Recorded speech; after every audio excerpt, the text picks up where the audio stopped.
Trigger warning, this podcast episode contains mentions of emotional abuse.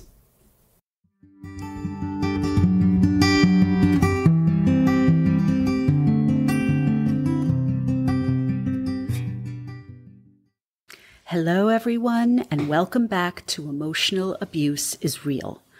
I'm your host, Serene Leeds, and I'm so glad you're here.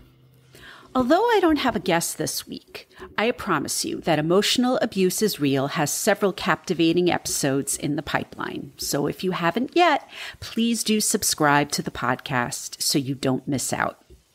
I'm also thrilled to announce that Emotional Abuse is Real now boasts over 1,800 downloads. I'm so grateful to you, my small but mighty audience, for helping this podcast to grow steadily and to reach as many people as possible. However, Emotional Abuse is Real still needs your support, and there are several ways you can do that.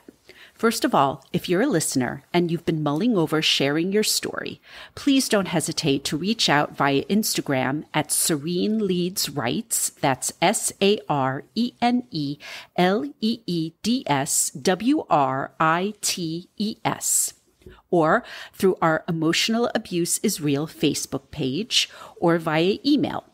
My email address is hello@sereneleeds.com. That's SareneLeeds.com. A reminder that anonymous guests are always welcome. And if you are a mental health professional and would like to offer your clinical insights, I would love to feature you on the podcast as well. Another way you can support Emotional Abuse is Real is by heading over to Apple Podcasts and both leaving a rating and writing a review. The more reviews we get, the easier it is for people to find this podcast. I'm so grateful for the 3 heartfelt reviews as well as the 13 5-star ratings we've received so far. Finally, you can support the podcast by following me on Instagram at Serene Leeds Writes and our Facebook page, Emotional Abuse is Real. And if you are able, please consider donating to our Buy Me a Coffee page, which I've linked in the show notes. As I've said before, this is a one-woman operation, and your donations help fund the podcast's production costs. Please know that I understand the content on this podcast may be difficult for many of you. I've spoken to several people who want to listen to this podcast and who do want to share their stories, but they just don't feel ready to do either yet. I'm here to tell you that I completely understand your decision. As I've done on previous episodes, I am more than happy to narrate your story if you don't feel comfortable appearing on the podcast. Also, please know that it's taken me nearly a decade after my own emotional abuse experience to be able to talk about it so openly. I'm always happy to chat with you over Instagram DM, the podcast Facebook page, or via email. Moving on, I also have some updates on other projects I'm working on. First of all, as you probably know, I'm a journalist and a professional writer by trade, and I recently launched a free newsletter. This newsletter is a great opportunity to stay up to date on my latest published articles, as well as new podcast episodes. Also, it's a wonderful way to stay in touch with me directly, as I'm using the newsletter as another outlet for storytelling. You never know what story you'll get in your inbox when you sign up. Plus, as an added bonus, I send out a free delicious dessert recipe to every new subscriber.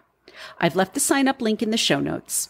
And you can also subscribe directly via my website, sereneleeds.com. As I wrap things up here, I want to shift gears and take a moment to thank the ladies over at one of my favorite podcasts, Recall the Midwife, for giving both me and this podcast such kind shout-outs on their most recent episode.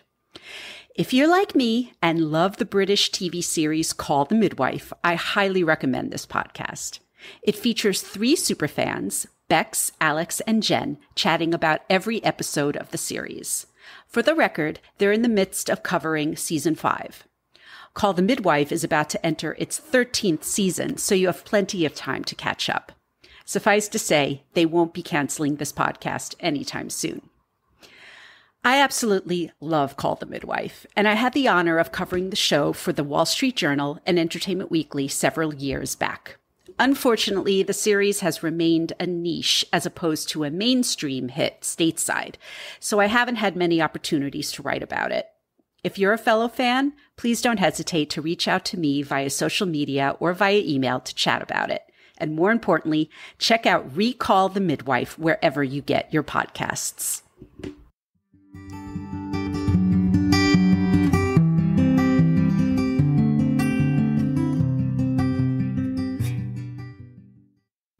On today's episode, I wanted to touch upon the recent news about actor Jonah Hill.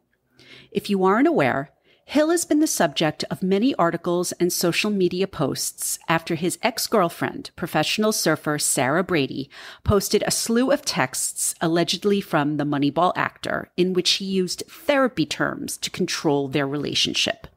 I've included links to articles pertaining to the story in the show notes. Brady accused Hill of emotionally abusing her and captioned her text screenshots with, quote, "This is a warning to all girls. If your partner is talking to you like this, make an exit plan," unquote. According to an article in teenvogue.com, Brady accused Hill of using his therapy experiences to, quote, control her. In the screenshots Brady shared, it appeared that Hill demanded she give up several integral elements of her professional surfing career in order for their relationship to continue. These unreasonable demands included posting photos of herself in a bathing suit, quote, boundaryless, inappropriate friendships with men, unquote, and surfing with other men, per Teen Vogue. Not only are these demands incredibly controlling, but Hill made things far more problematic by claiming these demands were his, quote, boundaries, which is a therapy term. As I say repeatedly on this podcast, I'm not a mental health professional, but I was horrified when I saw these text screenshots. It boggles my mind that Hill's alleged behavior is still a cause for debate online. Some are saying Brady had no right to share, quote, private text exchanges. But this news is yet another reminder of the importance of speaking out about emotional abuse and to not keep it hidden in the shadows, no matter how famous our alleged abusers may be. Also on this subject, it's worth noting that actress Keke Palmer made headlines recently when Darius Jackson, her boyfriend and father to her son, publicly shamed her after she wore a sheer dress to a Las Vegas Usher concert. Jackson tweeted, quote, "It's the outfit though. You a mom," unquote. I find these stories to be incredibly upsetting, but at the same time, I think it's imperative that they're made public, just so survivors can know that they're not alone, and that emotional abuse can happen to anyone, even top-tier celebrities like Keke Palmer and people with Instagram-worthy lives like Sarah Brady. Were any of you affected by the news about Jonah Hill, Sarah Brady, and Keke Palmer? Please shoot me an email or comment on my Instagram and Facebook pages so we can continue this conversation. Next week, the podcast returns to our regular interview format, so make sure you're subscribed.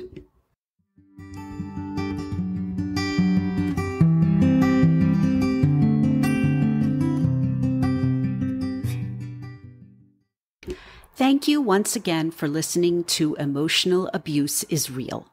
If you would like to share your emotional abuse story here on the podcast, please don't hesitate to reach out at hello@sereneleads.com, our Facebook page, Emotional Abuse is Real, or through Instagram at Serene Leads Rights. Please note that this podcast should not be used as a substitute for professional mental health services. If you are a victim of emotional abuse and need help, please call or text the Suicide and Crisis Hotline at 988 or call the National Domestic Violence Hotline at 1-800-799-7233. You can also text START, S-T-A-R-T, to 88788. Once again, don't forget to subscribe, rate, and review this podcast. Follow me on Instagram and Facebook. And if you can, please support us through our Buy Me a Coffee page. Thanks so much for listening, and I'll see you next time.